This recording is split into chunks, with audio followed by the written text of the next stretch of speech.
आखिर अरविंद केजरीवाल के बाद में अगला सीएम कौन, यह हर किसी के जहन में सवाल है, क्योंकि रविवार को अरविंद केजरीवाल ने मुख्यमंत्री पद से इस्तीफा देने का ऐलान कर दिया है, जिसके बाद बीजेपी के साथ साथ कांग्रेस भी हैरान रह गई। अब हरियाणा विधानसभा चुनाव नजदीक है, जहां पर आम आदमी पार्टी ने सभी 90 सीटों पर अपने उम्मीदवार उतारे हैं। अब ऐसे में माना जा रहा है कि सीएम केजरीवाल ने यह फैसला लेकर अपने लिए एक अलग सियासी नैरेटिव सेट कर लिया है।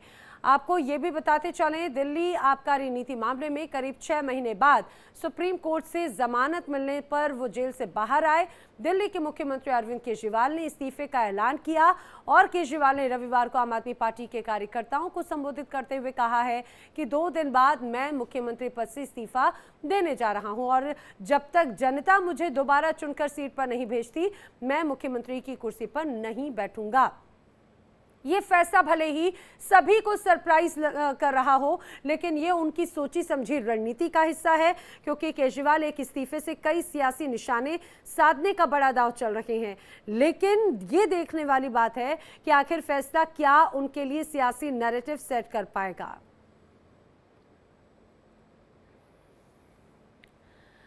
और अरविंद केजरीवाल के इस्तीफे के ऐलान के बाद में लगातार बैठकों और मंथनों का दौर जारी है। इसी बीच बड़ी खबर यह है कि आज आम आदमी पार्टी पीएसी की बैठक करने जा रही है। शाम को ये बैठक होगी, सीएम आवास पर बैठक की जाएगी। बताया जा रहा है कि इसमें अब आखिर अगला सीएम कौन होगा, इस बैठक में ये निर्णय किया जाएगा। उस नाम पर चर्चा होगी और नाम तय किया जाएगा। अलग अलग कयास लगाए जा रहे हैं, नाम पर मंथन जारी है। कहा जा रहा है कि अरविंद केजरीवाल के एब्सेंस में जिन लोगों ने दिल्ली का कामकाज संभाला, सरकार चलाई, हो सकता है उन्हें ये जिम्मेदारी दी जाए। लेकिन एक धड़ा जानने वालों का ये भी कहता है कि हो सकता है कि एक सरप्राइजिंग नाम आपको देखने को सुनने को मिल सकता है, यानी कि चाहे बात आतिशी हो, सौरभ भारद्वाज हो, संजय सिंह हो, गोपाल राय हो, इनके अलावा जो तमाम बड़े नाम हैं, इनसे इतर भी अरविंद केजरीवाल कोई नाम की घोषणा कर सकते हैं।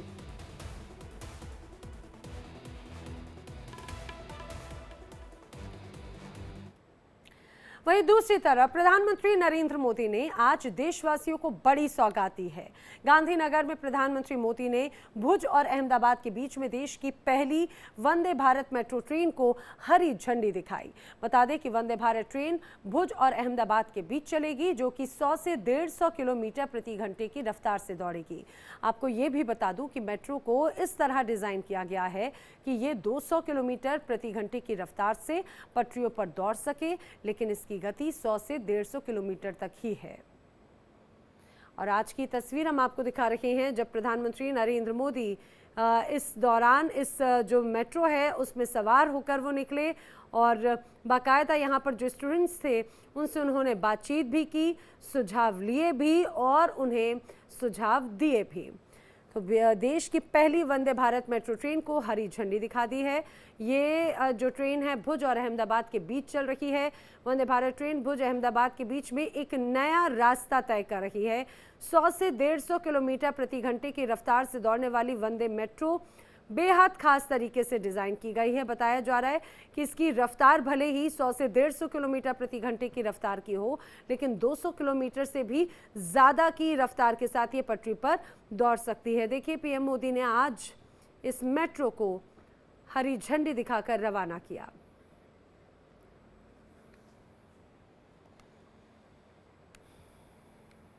जम्मू कश्मीर के किश्तवाड़ से अमित शाह ने बड़ी हुंकार भरी है। विधानसभा चुनाव के लिए चुनावी रैली को उन्होंने संबोधित किया और कहा कि हम जम्मू कश्मीर में आतंकवाद को इतना नीचे दफन कर देंगे कि कभी आतंकवाद बाहर नहीं आ पाएगा। क्या कहना है अमित शाह का, सुनिए। मैं आज मां के स्थान के सामने आप लोगों को कहकर जाता हूं, ये नरेंद्र मोदी सरकार है, किसी की हिम्मत नहीं है भारत की भूमि पर आतंकवाद को फंसाना। हमने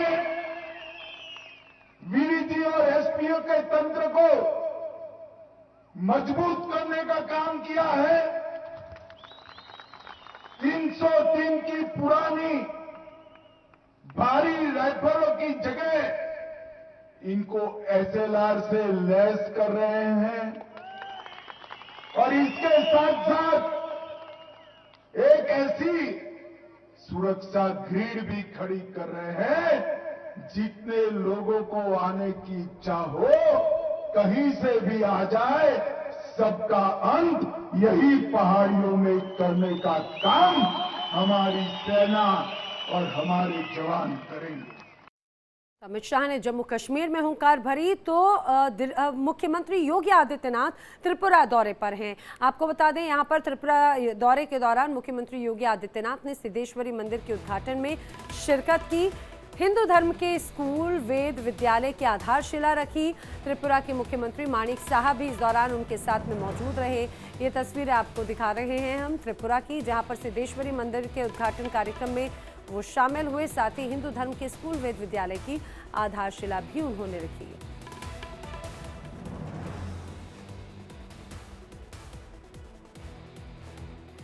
तो मुख्यमंत्री योगी आदित्यनाथ अलग अलग कार्यक्रमों में शामिल होने के लिए त्रिपुरा पहुंचे हैं। उनका ये दौरा कई मायनों में महत्वपूर्ण है। पूर्वोत्तर के राज्यों में एक अलग तस्वीर जो है वो अब नजर आती है। मुख्यमंत्री योगी आदित्यनाथ यहां पर मंदिर के प्राण प्रतिष्ठा में शामिल हुए। जेडीयू में सब कुछ ठीक नहीं चल रहा है, ऐसा इसीलिए कहा जा रहा है क्योंकि पार्टी के वरिष्ठ नेता और मंत्री विजेंद्र यादव ने नाराजगी जता दी है। हमारे सहयोगी रजनीश सिन्हा ने से जानिए आखिर जेडीयू में चल क्या रहा है। लालू प्रसाद जी की परिवार को इसी तरह डर लगता है, स्वाभाविक है। भ्रष्टाचार के प्रतीक है ये पूरा परिवार, तो स्वाभाविक है डर लगना। जासूसी करवाती है क्या सरकार आपकी? गलतफहमी में किसी को रहने दीजिए, क्या जाता है। बिहार के उप मुख्यमंत्री कह रहे हैं कि गलतफहमी में है तेजस्वी यादव और उनका परिवार, ये सरकार जासूसी नहीं करवाती। हालांकि ये बात आप सुन रहे थे जासूसी को लेकर, क्योंकि जासूसी पर राजनीति लगातार गरमा रही है। उप मुख्यमंत्री सम्राट चौधरी ने लालू प्रसाद यादव और उनके परिवार पर जमकर हमला बोला था।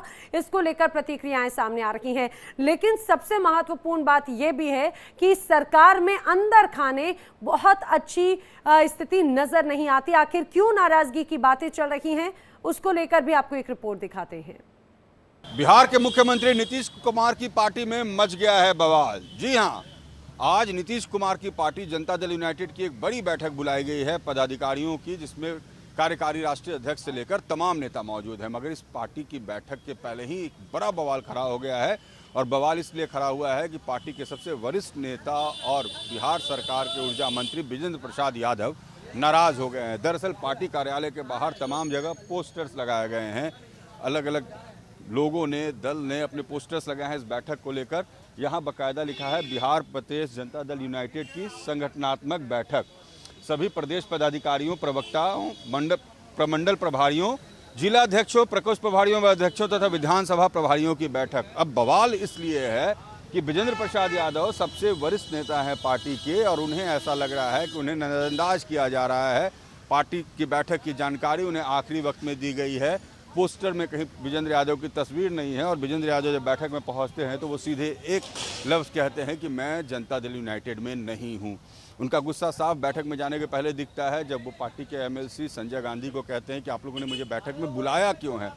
ये तेवर विजेंद्र प्रसाद यादव के बताते हैं कि नीतीश कुमार की पार्टी की बैठक संगठन को मजबूत करने के लिए ज़रूर हो रही है, मगर संगठन के अंदर शीर्ष नेताओं में किस तरीके से विरोधाभास है और कैसे नेता अपनी अपनी पहचान बनाने को परेशान है। फिलहाल जनता दल यूनाइटेड में नीतीश कुमार की पार्टी के पदाधिकारियों की बैठक जरूर चल रही है, मगर जिस तरीके के तेवर विजेंद्र यादव के दिखे हैं ये पार्टी के लिए अच्छे संकेत नहीं है। पार्टी के वरिष्ठ नेताओं का, मार्गदर्शक मंडली के नेताओं का अगर ये तेवर होगा तो पार्टी के कार्यकर्ताओं, नेताओं को एकजुट रख पाना मुश्किल।